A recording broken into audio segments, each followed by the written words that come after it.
all of you to the launch of my 15th book. It's titled How to Unblock Everything on the Internet.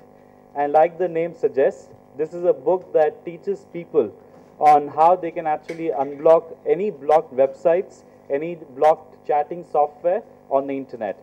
Bestseller even before this book was released. So on Flipkart.com, which is India's largest e-commerce book website, we have sold more than 2,000 copies even before the release, and we had actually made it to the bestseller list on Flipkart even before the release. So it's a very proud moment for me.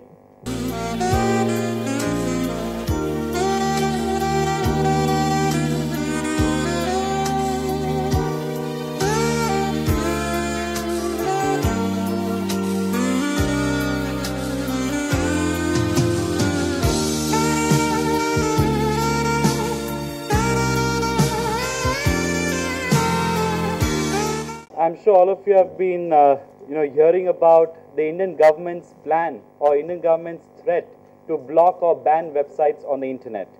And I personally am strongly opposing that whole move. I personally feel that India is obviously one of the largest democracies in the world, and freedom of speech and freedom of expression are integral parts of any democracy.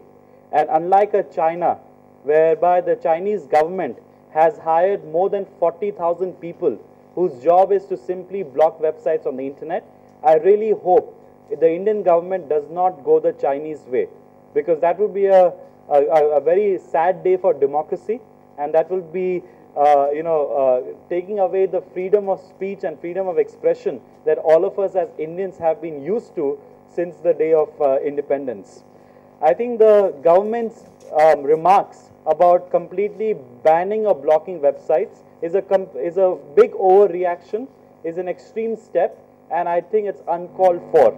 Of course, any offensive content on the internet that harms the security and peace of the nation or is offensive to certain religions or minorities, of course it should be removed from the internet. I'm not supporting illegal content, I'm not supporting offensive content, but to go out and say that we'll go ahead and completely ban or block these websites, I think is uncalled for. The government needs to realize that you can't keep blaming all the social networks, because it's almost like saying that if I send an offensive SMS to you, or if I send a defamatory letter to you, then government will go ahead and ban or block Airtel or Reliance or the post office. It's not the platform that can be blamed. It is the individual that is legally liable. It is the individual against whom action can be taken. So government needs to understand that social networks and the internet has changed the way we are interacting or communicating.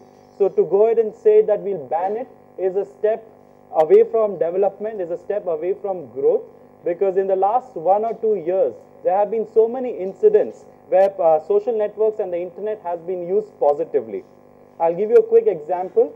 Right after the earthquakes in Haiti in the Caribbean, on Twitter, there were 17 million tweets that were generated.